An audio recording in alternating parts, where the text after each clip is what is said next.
তুমি এক জীবনে সবার কাছে ভালো হতে পারবে না, চেষ্টাও করো না কখনো সবার কাছে ভালো হওয়ার জন্য, কারণ সবার কাছে ভালো হতেই হবে এমন মাথার দিব্যি কেউ তোমায় দেয়নি।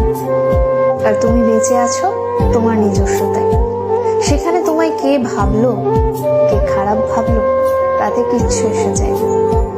দিন শেষে নিজের জন্য নিজেকেই থাকতে হয়, অন্য কেউ তোমার জন্য থাকে না, থাকেনি কখনো আর থাকবেও না। কারোর কাছে তুমি ভালো, ভীষণ ভালো, আবার সেই তুমি কারোর কাছে খুব খারাপ, জঘন্য একজন মানুষ। সেটা কেমন করে হয়? প্রশ্নটা মনের মধ্যে আসতেই পারে। আসলে আমাদের কে ভালো ভাবছে আর কে খারাপ ভাবছে সেটা বিপরীতে থাকা মানুষটার মানসিকতার উপরই নির্ভর করে। সেই পরিপ্রেক্ষিতে অন্যের মানসিকতার পরিবর্তনের ভার তো তুমি নিতে পারবে না। তাই তোমায় কে কি ভাবলো